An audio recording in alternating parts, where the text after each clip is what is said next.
Se tem uma coisa importante na vida do crente, além de ler a Bíblia, é orar. Se tem uma coisa importante na vida do crente, é aprender a orar. Há muitas coisas que nós fazemos que são boas, mas elas não substituem o nosso relacionamento pessoal com Deus. Por exemplo, vir à igreja é bom, mas não substitui. Ler a Bíblia é bom, mas não substitui. Vir na vigília, na reunião de oração, vir nas 12 horas de oração, nos 12 dias de oração, tudo isso é bom, faz parte, por isso que é organizado, mas não substitui a nossa vida de oração pessoal com Deus. Deus é muito grande, nós vamos compreendê-lo na eternidade, mas Jesus disse que Deus é Espírito, importa que seus adoradores o adorem em espírito e em verdade.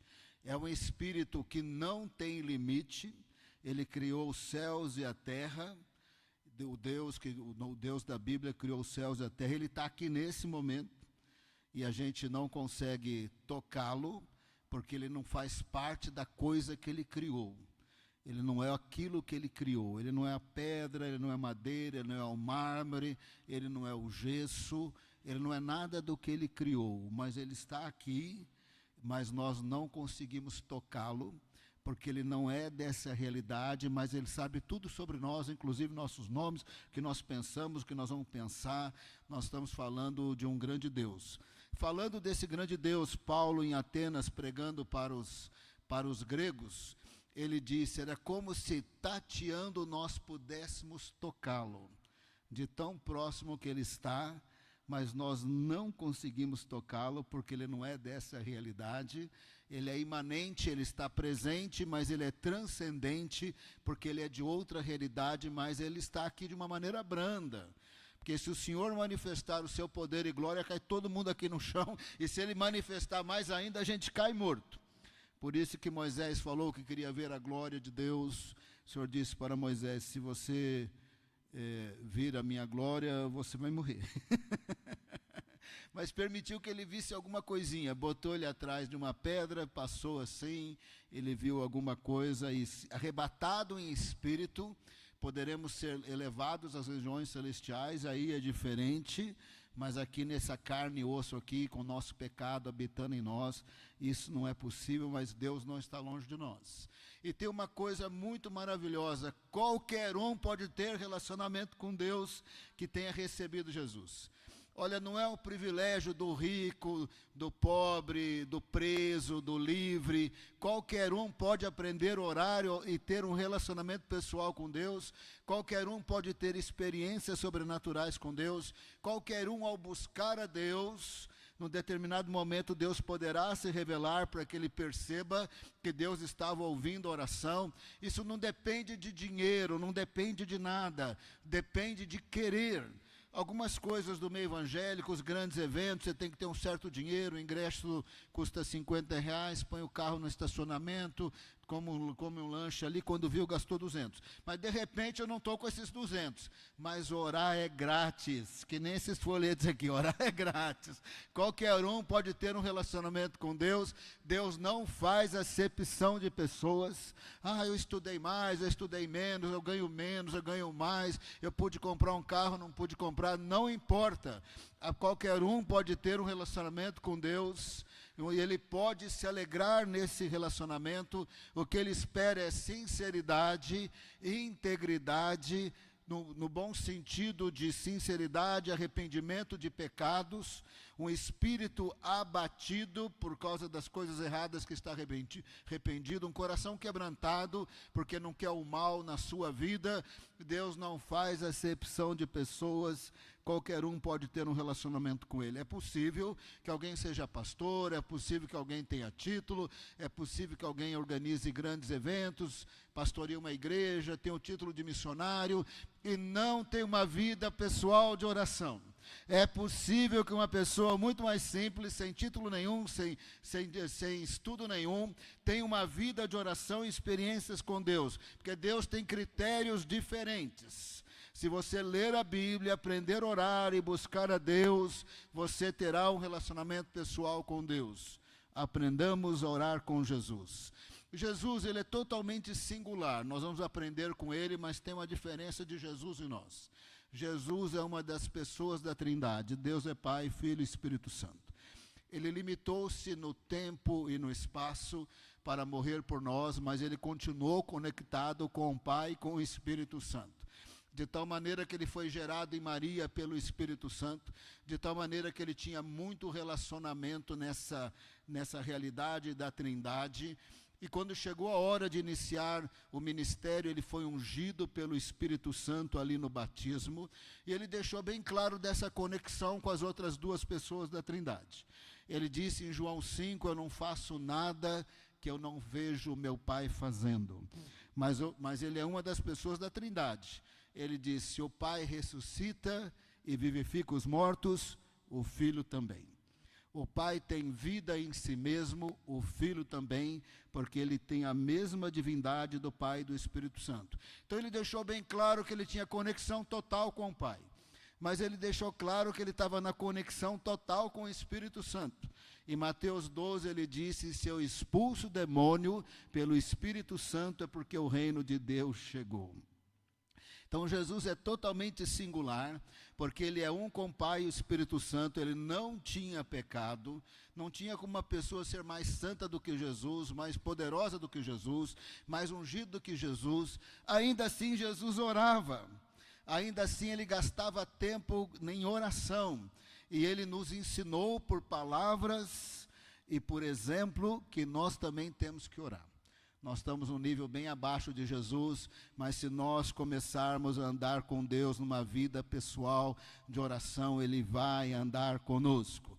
Jesus ensinou que é muito importante a sós com Deus, tempo de oração com Deus. Inclusive ele condenou as pessoas que oravam em público para parecer espirituais, ou que oravam em público contando vantagem, porque eu não sou pecador que nem aquele, porque eu dou o dízimo, porque não sei o que lá. Ele condenou esse tipo de oração, e ele aprovou toda oração que tinha quebrantamento, arrependimento, sinceridade, integridade, e ele disse para orar no particular. Evidentemente que na reunião de oração é importante, nos 12 dias de oração é importante, mas nada substitui a vida de oração pessoal particular. Mateus 6,6, mas ao orar, entra no seu quarto e fechada a porta, ore ao seu Pai que está no secreto, e seu Pai que vem em secreto lhe dará a recompensa. Jesus disse, se recolha, se separe de tudo e de todos. Não é todo mundo que tem um quarto na casa só para oração, né? Tem casa que é possível ter o cantinho de oração, o quarto de oração. Muitas casas não têm essa privacidade, nem Jesus tinha essa privacidade, nem as casas do primeiro quarto tinham essa privacidade.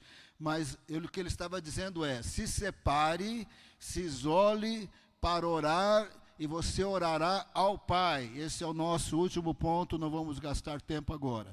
E você orará ao Pai, e teu Pai, que vem em secreto, te recompensará. Ele ensinou a fazer a sós com Deus, o Deus que não faz acepção de pessoas. Vida de oração acontece no particular de nossa vida de oração, que é um diálogo com Deus. Jesus ensinou por palavras e por exemplos.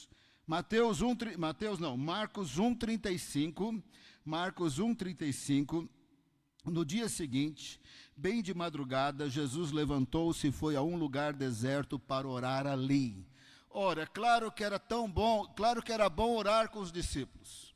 Claro que era bom ir nas congregações nacionais, nas festas lá em Jerusalém, que Jesus viu, que Jesus foi, tinha louvor, tinha adoração, tinha clamor, tudo isso faz parte. Não substitui a vida particular de oração.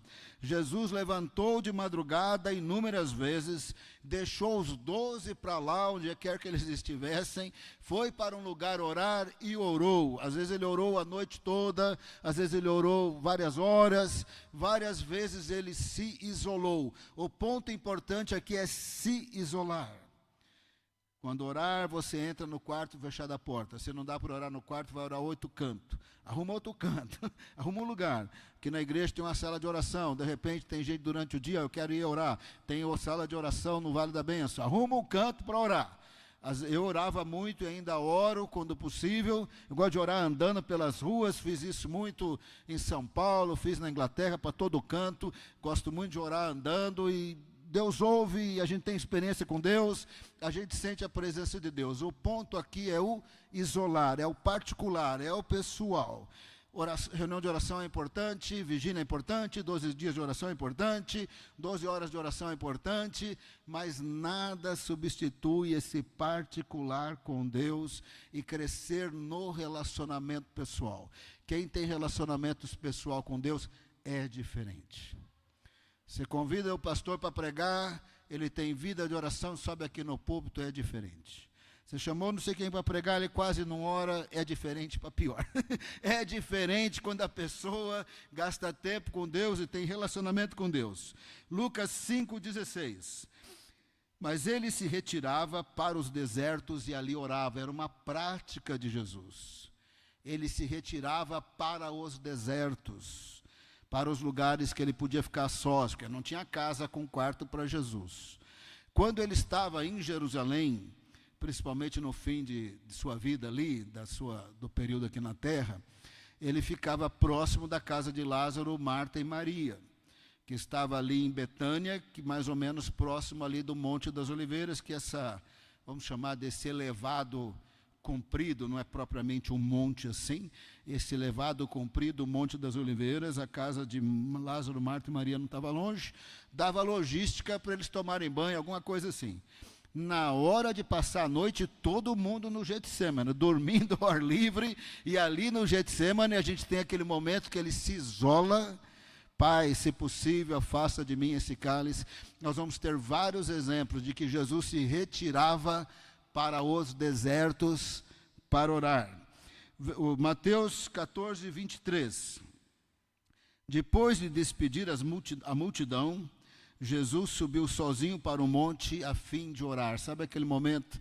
Tem esse momento também perto de Tiberíades, que ele multiplicou pão, mandou os discípulos entrar no barquinho, mandou entrar numa fria, né, porque vinha tempestade, vai entrar no barquinho, subiu no monte para orar, de lá de cima ele veio a tempestade, o barquinho, ele vai andando sobre as águas, e ele vai parar a tempestade, não é? O Senhor Jesus fez isso, mas ele subiu num monte perto de Tiberíades. Agora, presta bem atenção. A gente, às vezes, em vez de pegar o ponto principal, a gente pega os pontos secundários. Fenômeno do Brasil. Eu vou falar porque é fato histórico, eu não estou bravo com ninguém, não estou condenando ninguém nesse sentido ruim, mas é um fato histórico. Você vai no Paraguai, ninguém está procurando um monte para orar. Você vai na Bolívia, não tem ninguém procurando um monte para orar. Você vai na Guatemala, não tem ninguém. Você vai na Itália, que tem monte. Você vai na Espanha, onde você for, ninguém está procurando um monte. Aqui no Brasil, você vai em Cabo Frio, você vai no Rio de Janeiro, você vai em Santa Catarina, eu vou no monte, eu vou no monte, eu vou no monte. Jesus orava também no deserto. O ponto principal aqui não é o ponto geográfico. O ponto principal é o a sós com Deus. Jesus subiu no monte, porque ao redor do mar da Galileia, você tem 7 quilômetros de planície, tudo mais vai subindo, vai subindo, vai subindo. Dependendo de onde ele estivesse, para se isolar, ele tinha que subir, subir, subir. Então ele subiu porque a topografia subia. Mas se fosse planície, ele também orava na planície. Várias vezes ele orou no deserto. O mais importante não é se eu fui no monte. O mais importante é que eu me isolei para orar. O meu coração estava quebrantado, o meu espírito abatido. Nem consigo andar, pastor, tem problema no joelho. Fecha a porta do seu quarto. O mais importante não é o quanto você subiu, o quanto que você desceu, mas o quanto que você gastou tempo com Deus. Oração começa no a sós com Deus. Jesus ensinou e Jesus praticou. Uma outra coisa que a Bíblia ensina e Jesus ensinou, não quero ofender ninguém, mas eu preciso falar aqui com clareza. Você vai ver ao longo da Bíblia que ninguém está orando oração decorada. Você não vai ver Abraão fazendo isso, você não vai ver Moisés fazendo isso. Ninguém está orando oração decorada. O salmista não orou assim, os salmistas, Daniel não orou assim, Neemias não orou assim, Esdras não orou assim, o apóstolo Paulo não orou assim, e Jesus também não orou assim. Mas você vai perceber que nas regiões, as religiões ao redor, inclusive nas vertentes de cristianismo, que sempre vai ter oração decorada e repetir oração decorada. Mas você não vai ver isso na Bíblia. Inclusive ele falou bem claro, Mateus 6:7, vai aparecer aqui na tela, e orando não usem vãs repetições como os gentios. Gentios aí, ao contrário dos judeus, os não-judeus nas suas religiões, que desenvolveram muitas repetições. Nesse momento vem à minha mente muitas religiões, orações repetidas, não vou falar o nome de nenhuma delas, porque hoje tudo vira processo, então eu não vou falar o nome das religiões, mas muitas vão ter as suas orações decoradas. Orando, não use vãs repetições como os gentios, porque eles pensam que por muito falar serão ouvidos. Então, oração não tem nada a ver com decoreba. Oração tem a ver com coração quebrantado, espírito abatido, o particular com Deus, o falar com Deus, o se humilhar diante de Deus, o buscar a face de Deus, se entregar a Deus, e Deus está vendo e Deus está ouvindo.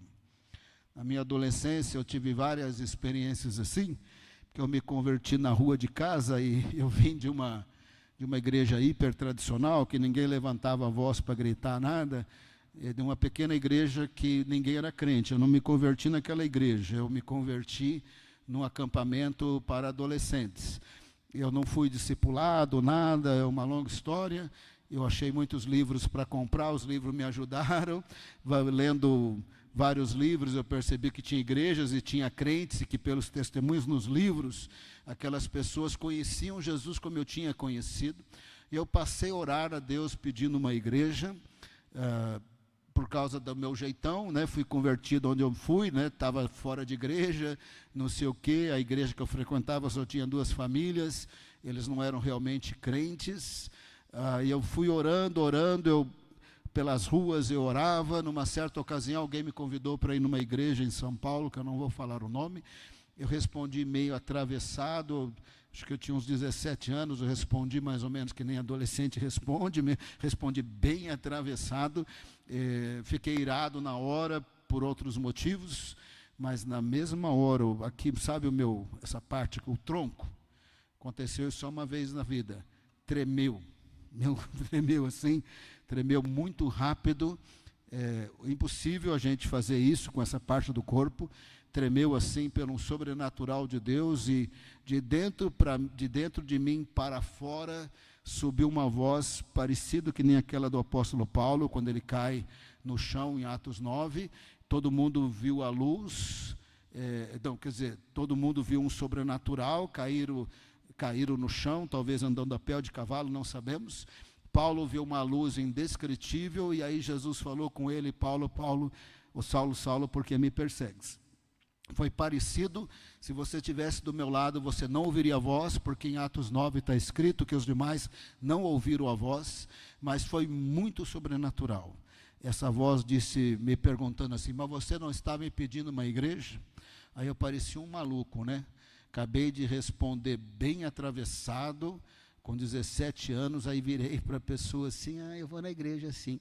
Não, você não precisa ir, não, obrigado, não, eu vou sim. Aí eu cheguei lá na igreja, aí quem parecia mais maluco ainda, eles perguntavam qual é a sua igreja, eu falava: essa, você já viu o pastor? Nunca vi, mas também nós nunca te vimos aqui, não, mas a minha igreja que é essa. Eu não explicava a voz para ninguém, irmão, só sei que eu cheguei falando que eu era daquela igreja, naquela igreja eu fiquei, naquela igreja eu fui cheio do Espírito Santo inúmeras vezes. Experiência sobrenatural de a sós com Deus, falando em pensamento pelas ruas, porque se você falar em voz alta, é maluco, né? O cara está andando na rua falando em voz alta. Então eu disfarçava, né? Então eu estava orando em pensamento, e assim eu tive várias experiências com Deus. Então o importante, vida de oração começa no a sós com Deus. apresentando as suas situações a Deus, e orar sem vãs repetições. Num diálogo, você vai ver a Bíblia toda, não tem vãs repetições. Oração de Neemias, de Esdras, de Daniel, de Moisés, o que for, dos Salmos, as várias orações nos Salmos, de Jesus, não tem vãs repetições.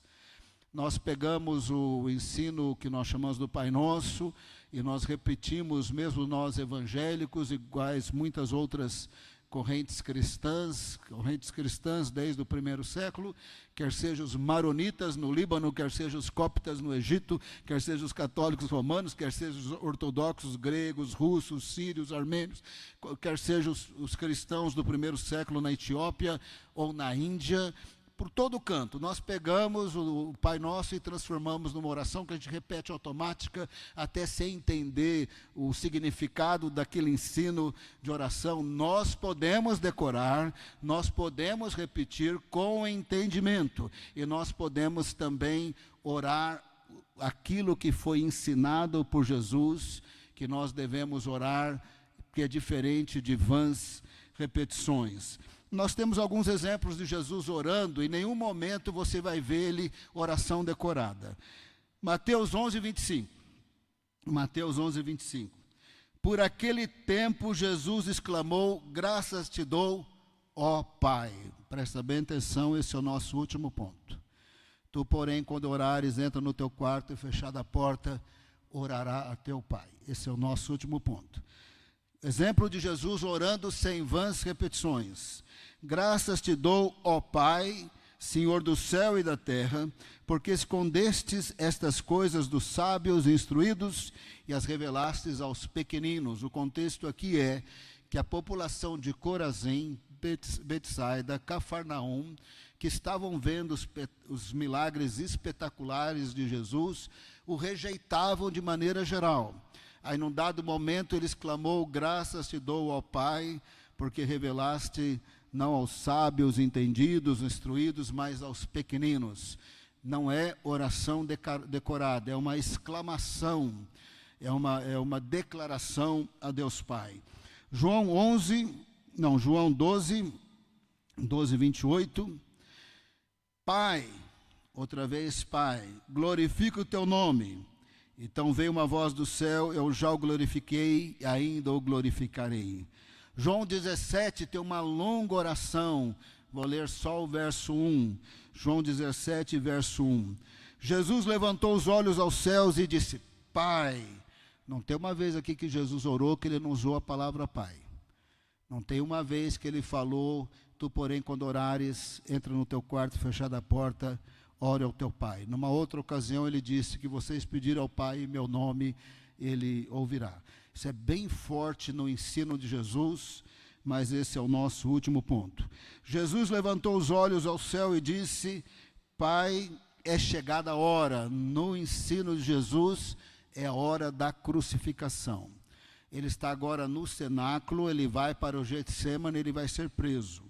Pai, é chegada a hora, glorifica o teu Filho, para que o Filho glorifique a ti. Então você percebe que quando Jesus orava, ele conversava com o Pai. Ele não recitava oração decorada. Ele tinha relacionamento pessoal com Deus Pai na plenitude do Espírito Santo.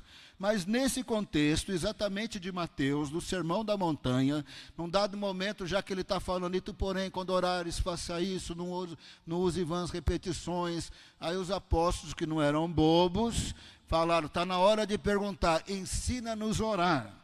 Então ele ensinou o que nós chamamos o Pai Nosso. Mateus 6, 9. Portanto, orem assim: Pai Nosso. Mais uma vez a palavra Pai, mas esse é o nosso último ponto e ele é muito importante. Pai nosso que estás nos céus, santificado seja o teu nome. É isso que ele está ensinando. No nosso relacionamento pessoal, quando nós conversarmos com Deus, nós precisamos começar reconhecendo que ele está nos céus. Na Bíblia, nos céus é igual El Elyon, é igual dizer Ele é o Altíssimo. Se nós falamos que Ele é o Altíssimo, estamos orando com sinceridade, estamos também aplicando a nossa vida. Altíssimo significa que não tem ninguém acima dEle. Ele é o Criador, Ele é o soberano, Ele é a autoridade máxima, Ele é o Senhor, Ele é o juiz sobre a criação. Se estamos dizendo que Ele é o Altíssimo, queremos também que Ele seja o Altíssimo de nossa vida, o Altíssimo sobre as nossas vidas, que Ele é o Senhor de nossas vidas, e se Ele é o Senhor de nossas vidas, parecido com Jesus, nós vamos querer que a vontade dEle seja feita em nossa vida. Jesus disse, eu desci do céu, não para fazer a minha vontade, mas a vontade daquele que me enviou. Jesus falou isso várias vezes. Meus irmãos, irmãs e mães são aqueles que fazem a vontade do Pai. Ele disse, minha bebida, minha comida é fazer a vontade do Pai. E lá no Getsemane, Pai, se possível, afasta de mim esse cálice, mas não a minha vontade, a tua vontade. Uma coisa que ele deixou claro, que ele estava funcionalmente, totalmente submisso a Deus Pai, enquanto ele funcionava no poder do Espírito Santo. Então, quando nós falamos, Pai nosso que estás nos céus, e não é a nossa reza não, nós estamos falando, Ele é o Altíssimo, e nós queremos que Ele seja o Altíssimo sobre nossas vidas, que a vontade dEle seja feita, e que se Ele é o Altíssimo, nós não somos o Altíssimo. Significa que aquilo que é atribuição dEle não é nossa, Ele é o juiz. Por isso Ele disse, não julgarás, esse é problema dEle, não é problema nosso. Não quer dizer, não julgue a outra pessoa para condenar a pessoa, ou matar a pessoa, vingar a pessoa, isso aí não é o nosso trabalho. A gente pode avaliar à luz das Escrituras, olha, esse ensino está errado, esse comportamento não é ético, isso aqui não é santidade, isso aqui é mentira, não é verdade. Essa avaliação todos nós temos que fazer, escolher o caminho da santidade. Mas ser juiz sobre os outros é função do Altíssimo, não é função nossa. Pai nosso que estás nos céus, Altíssimo, sobre tudo e todos, também sobre nossas vidas. Santificado seja o teu nome. Muita atenção agora. Isso é igual, não use o nome de Deus em vão. Não tenha reverência para com o Senhor. Você vai ver na Bíblia toda, os servos de Deus não têm uma irreverência para com o Senhor. Não tem uma brincadeirinha nos Salmos, em Crônicas, no ensino de Paulo. Ninguém está de brincadeirinha com o Senhor, porque Ele é o Altíssimo.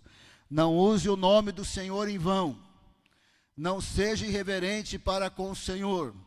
Não seja irreverente para com as coisas de Deus.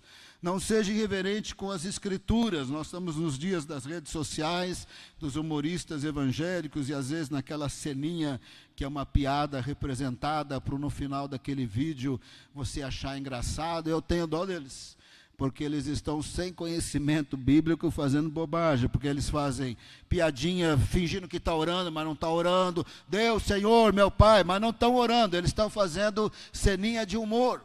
Às vezes brincando com o culto, brincando com os estilos de culto, brincando com os estilos de louvor, com os estilos de oração, brincando com os dons espirituais, brincando com línguas espirituais que receberam do Espírito Santo, fazendo brincadeira com Deus, com os dons do Espírito, com a palavra do Senhor.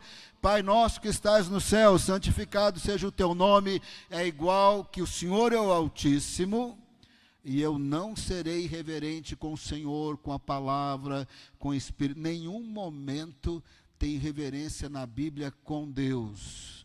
Você viu na Bíblia, nos Evangelhos, Jesus brincando com Deus Pai, o Espírito Santo, fazendo brincadeirinha, fazendo piadinha.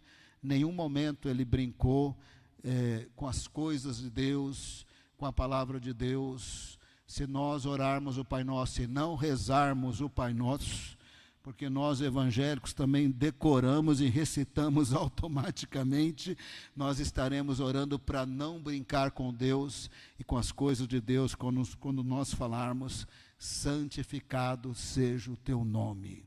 Essa expressão nome no Novo Testamento é coisa de pensamento judaico daquela época, nós não falamos assim. Sabe João 1,12? Pode projetar aí para mim? João 1,12. Mas a todos quantos o receberam Jesus, deu-lhes o poder de serem filhos de Deus, a saber, os que creem no seu nome. A gente não fala isso não, irmão. A gente não fala assim não. A gente fala assim: a saber, os que creem em Jesus. Todos quantos receberam Jesus se tornaram filhos de Deus, a saber, os que creem em Jesus. Isso aqui que é português. A saber, quem crê em seu nome, isso aí é um jeito judaico de pensar e de falar que entrou no texto e foi traduzido na nossa língua. Então, várias vezes a palavra nome, ela é usada, mas referindo-se a pessoas. Santificado seja o teu nome. Que nós não usemos o nome do Senhor em vão e que não sejamos irreverentes com o Altíssimo. Que nós não usemos os nomes do Senhor, ou a palavra do Senhor, ou os dons espirituais, ou tudo que refere-se a Deus, com brincadeirinhas, com reverências, coisas totalmente fora, porque Ele é o Altíssimo e nós não somos o Altíssimo. Venha o teu reino, seja feita a tua vontade, assim na terra como no céu. Isso aqui é profundo, então presta bem atenção aí.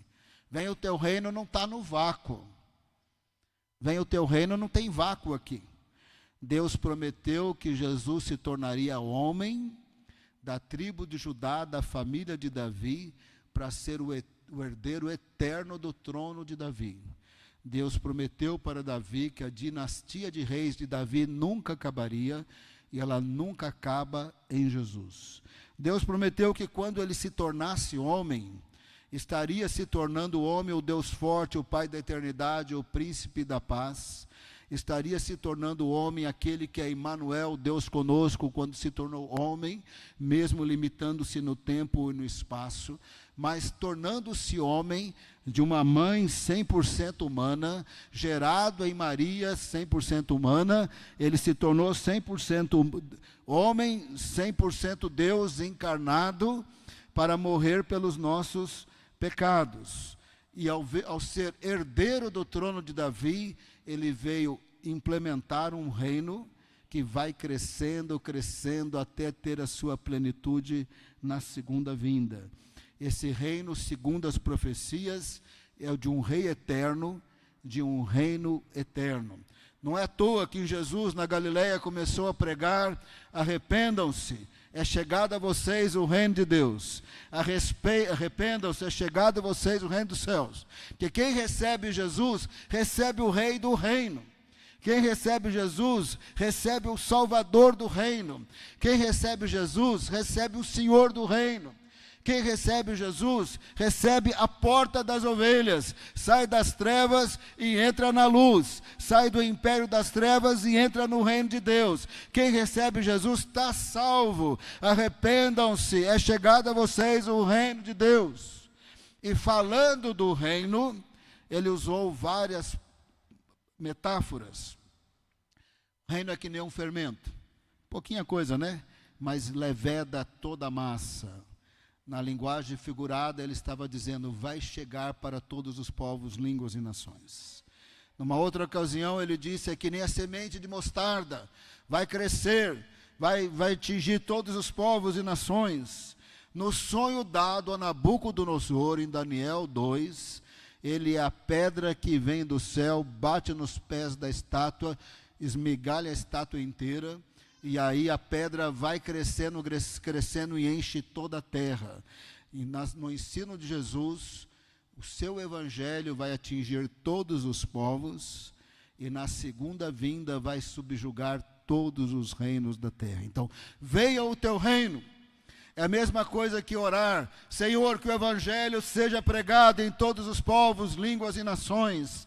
Venha o teu reino. É a mesma coisa que dizer: volta, Senhor Jesus, porque o teu reino terá plenitude na sua segunda vinda. Venha o teu reino. É a mesma coisa que orar que a vontade de Deus seja feita na terra como no céu. Mas venha o teu reino, e é uma oração sincera. Nós estamos orando agora os pontos do Pai Nosso, nós não estamos fazendo a reza evangélica do Pai Nosso, nós estamos orando com entendimento, ou se nós estamos recitando com entendimento: venha o teu reino. Nós estamos orando para que venha em primeiro lugar na nossa vida, para que a nossa oração não seja hipócrita. Venha o teu reino, que o Evangelho seja pregado em todos os povos. Venha o teu reino, que o teu reino tenha plenitude na segunda vinda de Jesus. Venha o teu reino, que a vontade do Senhor seja feita na minha vida na terra, como ela é feita no céu. Que a vontade do Senhor seja feita em toda a terra, na segunda vinda de Jesus, como ela é feita no céu, mas antes disso, que seja feita na minha vida. Orando o Pai Nosso com entendimento: Altíssimo, Senhor de minha vida, eu tenho que me esforçar para não tentar fazer aquilo que é do Senhor. Papel do Senhor: eu não sou Altíssimo, o Senhor é o Altíssimo, o Senhor é o Deus da minha vida, o Senhor da minha vida, meu Pai Celestial, a autoridade é do Senhor. Santificado seja o teu nome. Sem brincadeirinha, sem reverência. Quem somos nós diante do Criador do universo? Quem somos nós diante desse ser todo-poderoso? Sem brincadeirinha, sem reverência. Ao longo da Bíblia, ninguém está com brincadeirinha com Deus. Os servos de Deus estão levando Deus a sério, as coisas de Deus a sério. Venha o teu reino, que o Evangelho seja pregado em todos os povos. Venha o teu reino, que Jesus volte, implante, leve esse reino à sua plenitude. Venha o teu reino, que a vontade do Senhor seja feita na terra como no céu. Porque onde tem reino de Deus, tem a vontade de Deus sendo feita. Onde não tem reino de Deus, tem a vontade da carne, a vontade do diabo. Venha o teu reino, que a vontade do Senhor seja feita na terra como no céu, a começar pela minha vida. Pão nosso de cada dia nos dai hoje.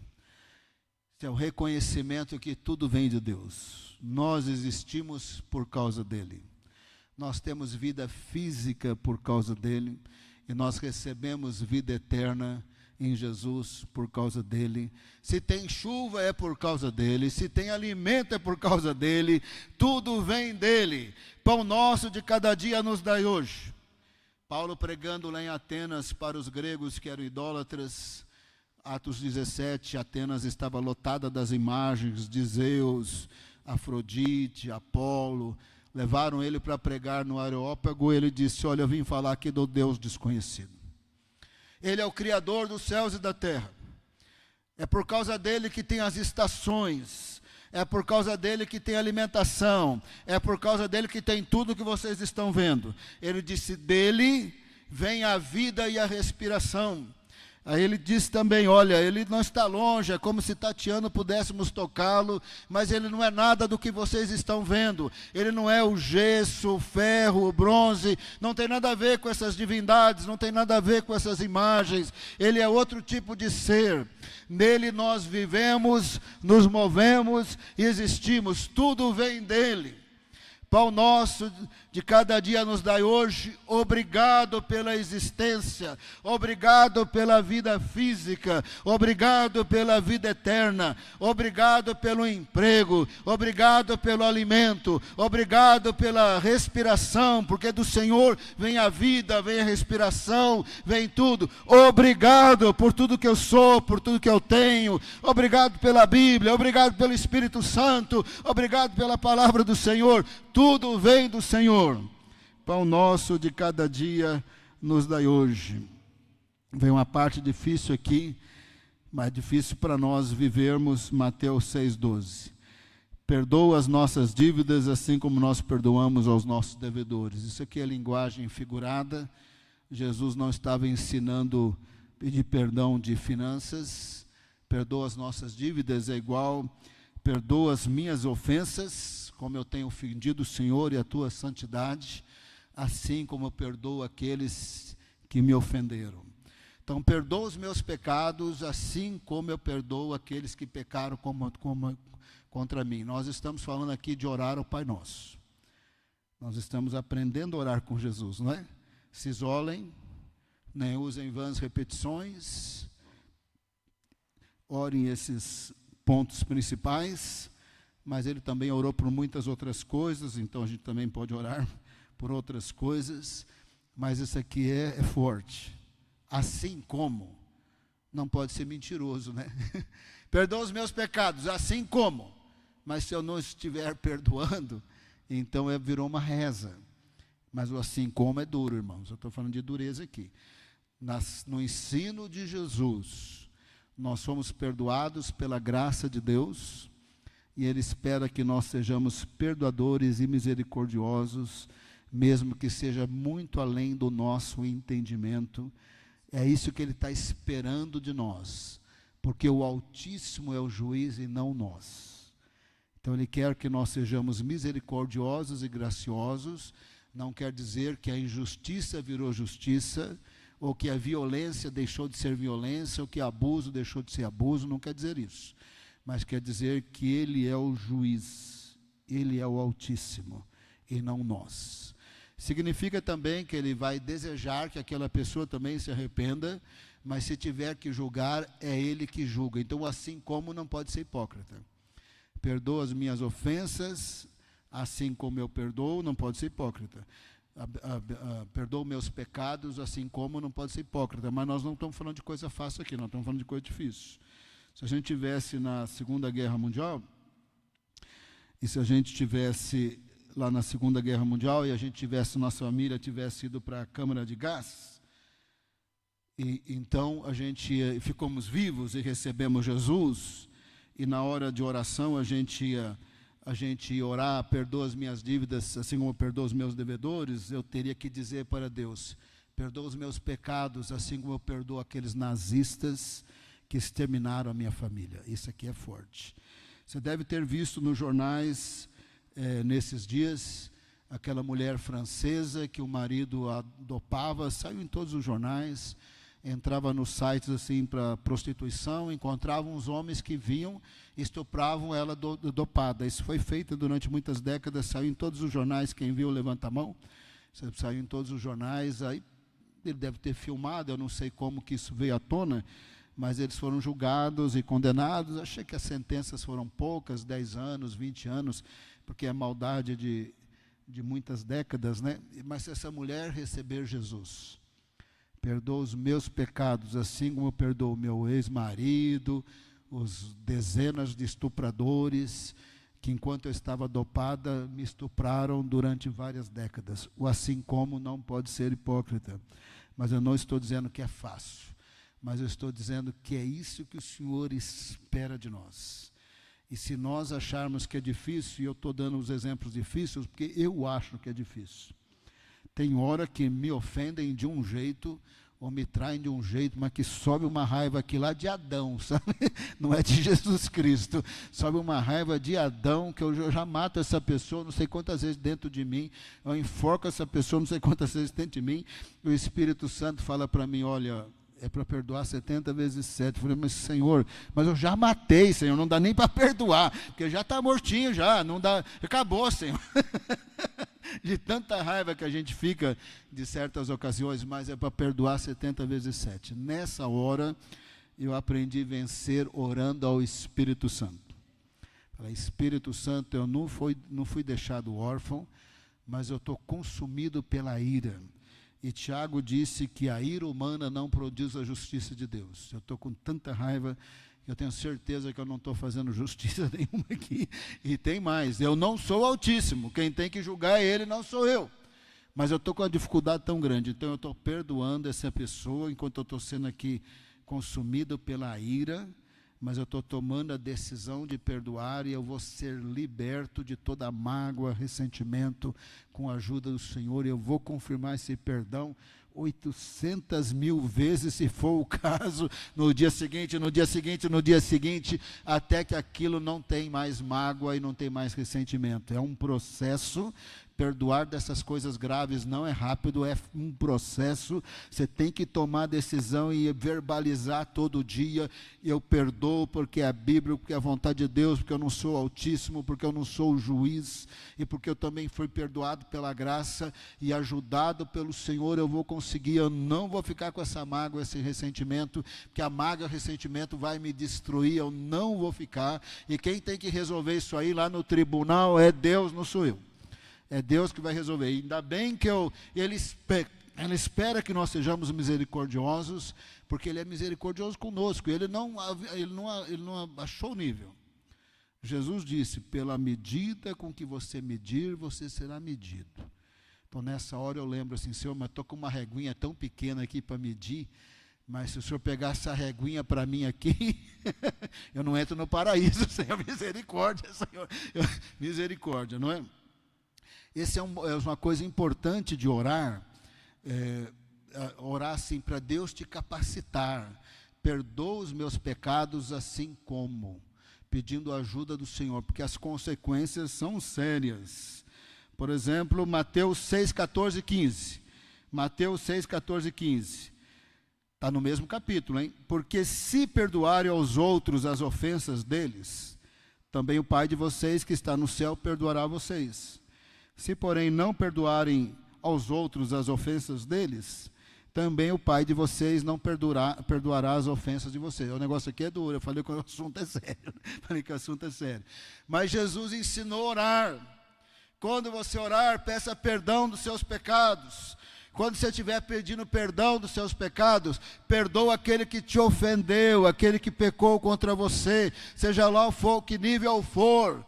Porque Deus espera que você seja misericordioso, porque Ele foi misericordioso para com você. Se você não for misericordioso, Ele também não será com você. Com a medida com que você medir, você será medido.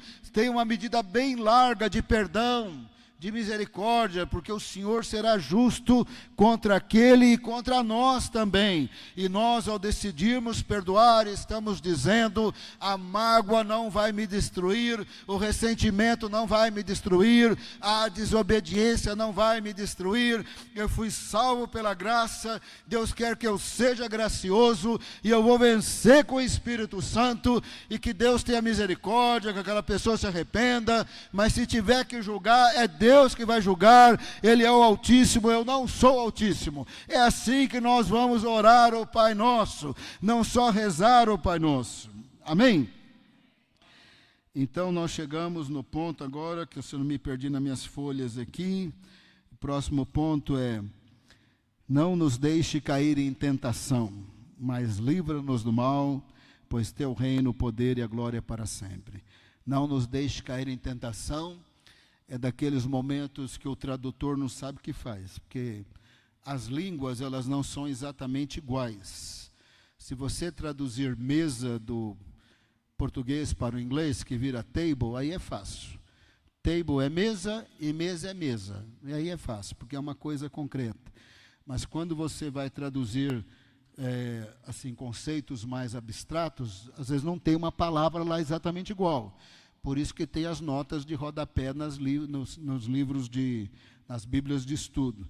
Então, a tentação, lá no grego, peirasmos, refere-se simultaneamente a provação e tentação. Nós não temos essa palavra em português. Então, não nos deixe cair em tentação também não me deixe cair quando for provado. Quando somos provados, é Deus no negócio. Quando a gente está sendo tentado, é a nossa cobiça e o diabo no negócio. Então depende de quem está por trás. Se é Deus, é provação. Lembra do texto, lá no Velho Testamento, o povo estava no deserto, e seguindo a nuvem, a coluna de fogo, Deus colocou eles no lugar que não tinha água. Isso é provação. Quando Deus permite a escassez, quando Deus permite a situação difícil, isso aí é provação. Não me deixe cair quando provado. Quando o Senhor permitir a situação difícil, não me deixe cair. Me dê entendimento. que é provação, mas ela vai passar. O Senhor está conosco, o Senhor é fiel. Eu vou aprender com a provação, não me deixe cair. Agora, se for o diabo, aí é tentação. Presta bem atenção, que às vezes o pessoal fala do diabo muito além do que ele tem culpa, né? Eu acho que uma meia hora por dia ele vai na presença de Deus, por favor, anula essa causa, porque ele não tem nada a ver com isso. Que assim, tudo joga nas costas dele, né? Mas na verdade, o que ele faz ao longo da Bíblia, tentou fazer com Jesus no deserto, com Adão e Eva, quando Davi levantou o censo, quando ele atacou Jó, o que ele faz? Ele instiga a cobiça no nosso coração. Quando uma pessoa rouba, a gente fala, roubar é pecado, mas primeiro ele cobiçou o dinheiro para roubar. Primeiro ele cobiçou aquele objeto, ele cobiçou aquele carro, aquela casa. Quando a pessoa adultera, ele cobiçou a esposa ou o marido do outro. Então assim, primeiro vem a cobiça. Quando ele mentiu, é porque ele tinha uma cobiça. Então antes de qualquer pecado, dentro de nós tem a cobiça. O que o diabo faz é instigar a cobiça.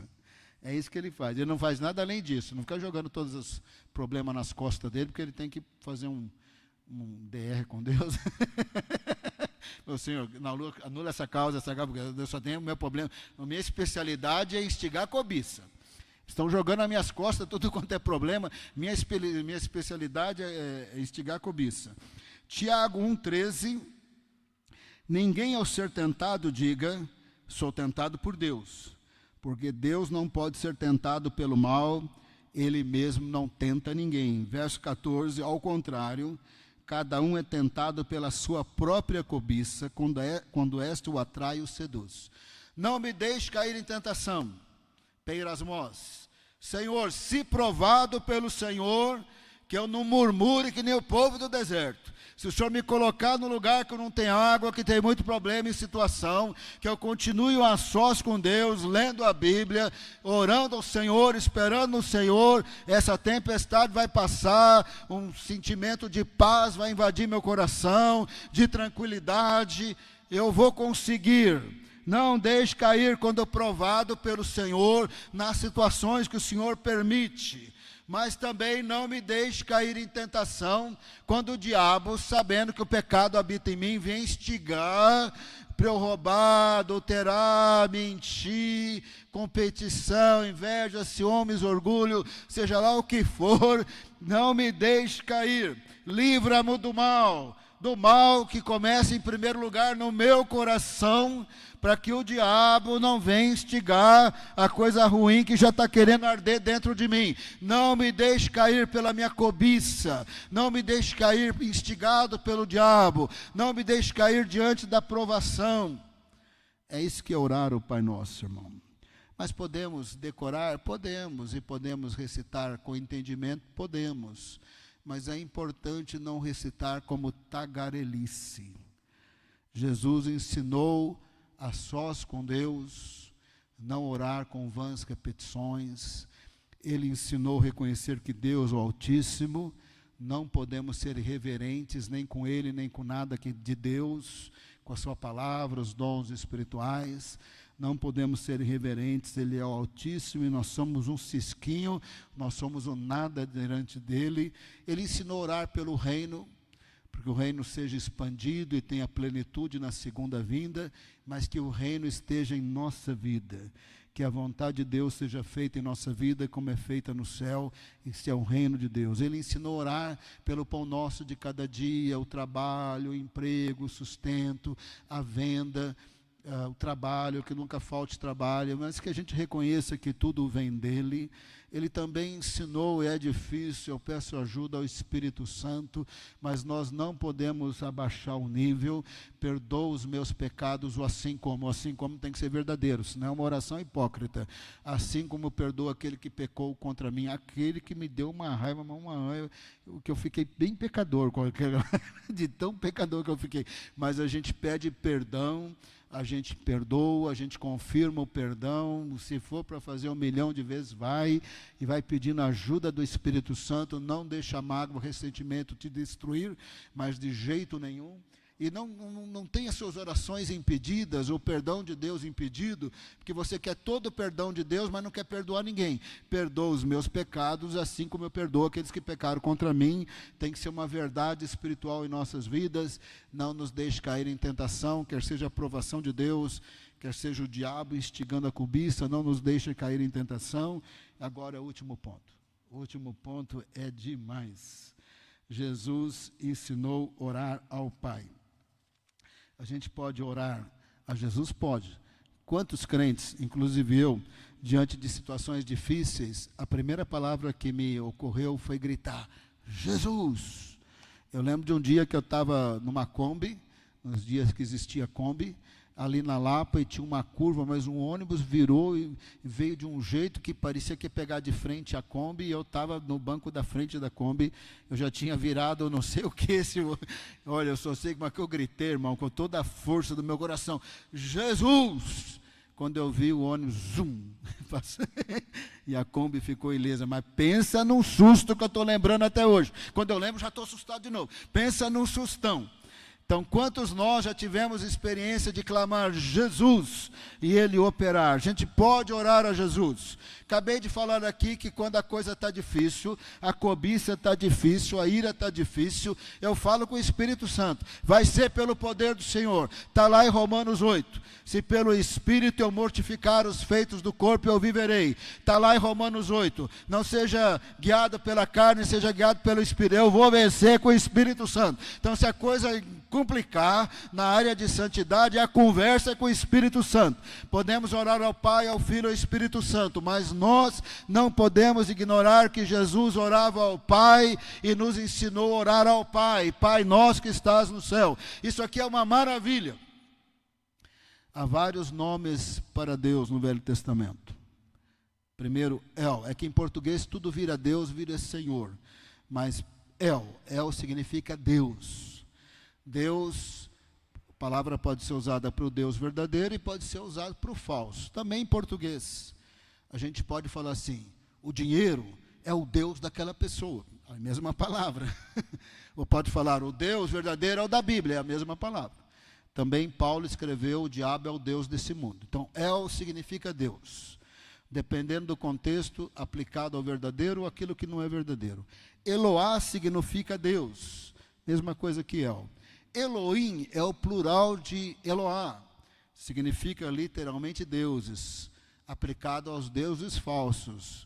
Quando é o Deus verdadeiro, refere-se ao Pai, ao Filho e ao Espírito Santo. Aí você tem os compostos, El Shaddai, Deus Todo-Poderoso.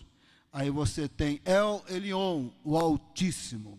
Aí você tem Adonai, Senhor soberano sobre tudo. Aí você vai ter o nome e os compostos, Yahweh. Quando Moisés perguntou qual o seu nome, Deus falou, eu sou. Eu sou o que sou. Então ele disse, meu nome é eu sou. Porque o que Deus é hoje, Ele foi ontem e será sempre. Ele é o eterno.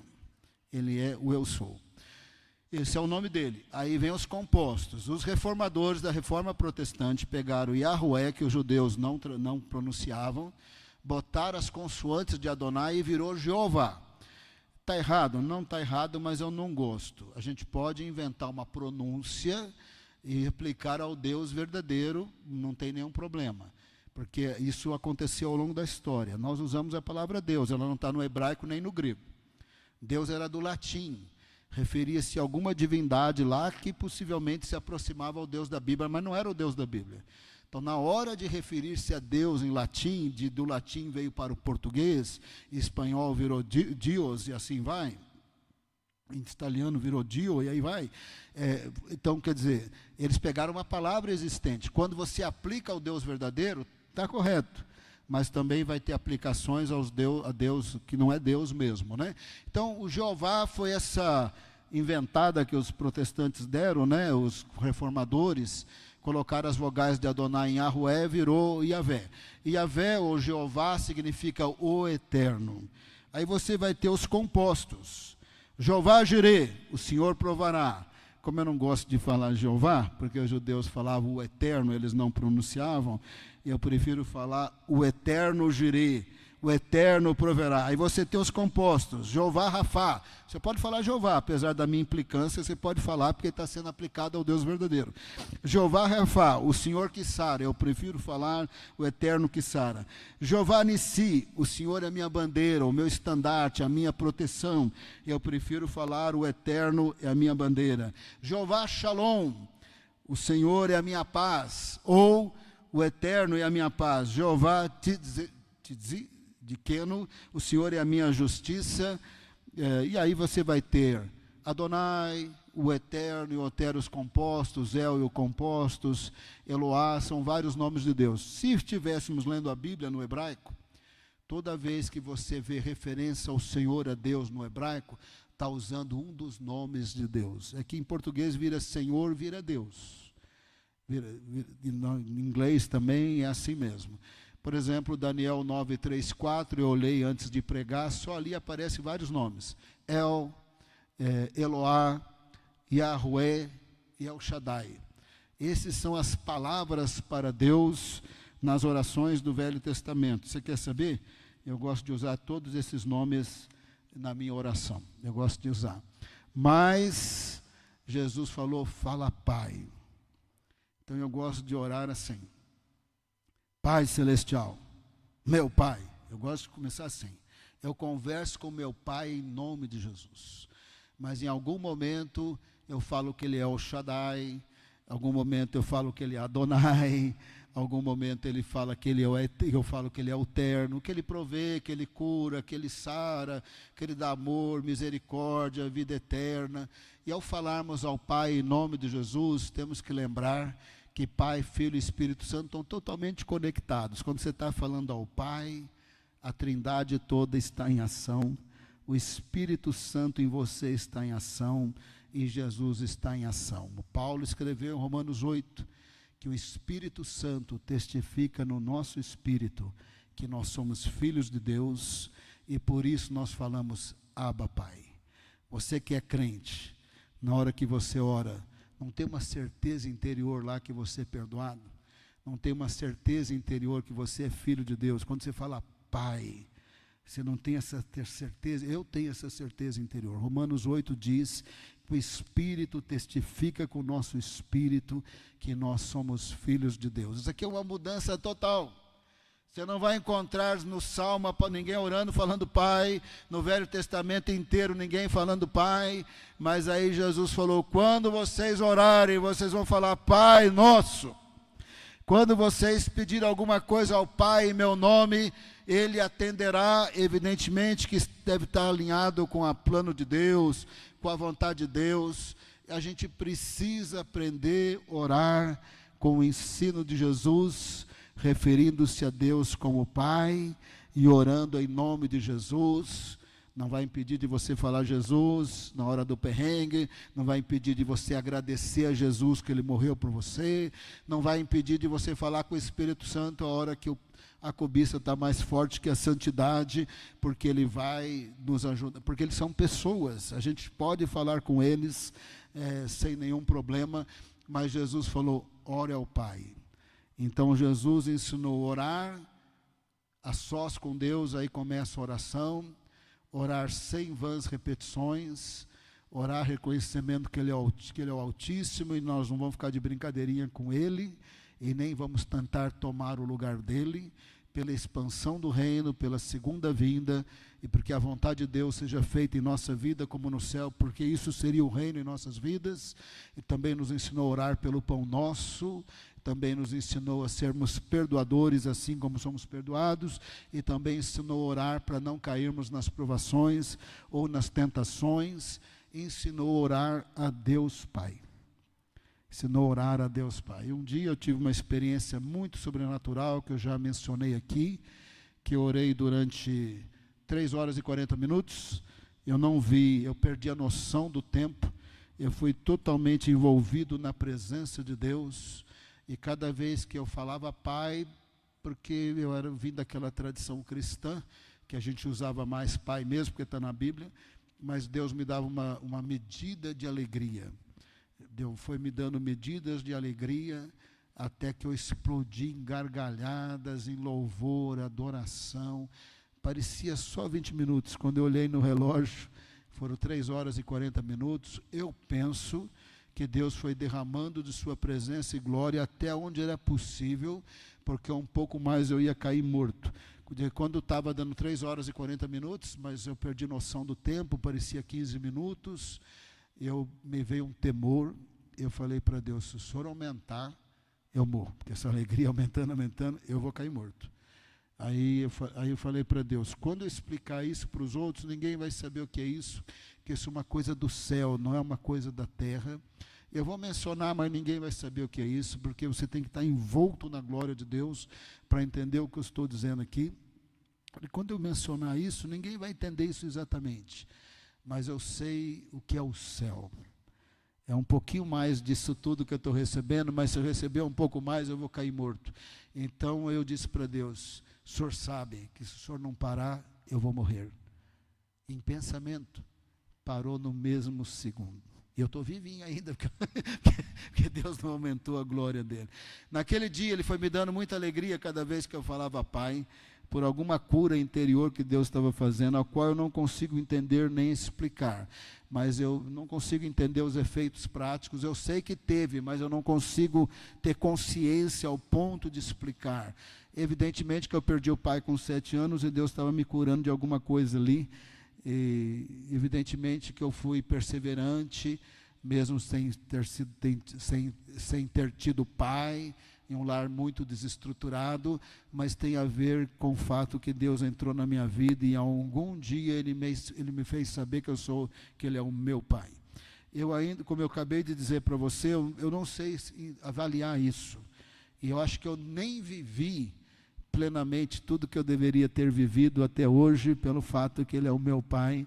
Mas é como diz Hebreus, o pai corrige o filho que ama. Ele também me botou no sal também, viu, irmão? Uma coisa não foi aquele meu papai vida mole, não. Uma vez o Senhor perguntou para mim assim, bem forte, se eu não te der nada, você vai me amar?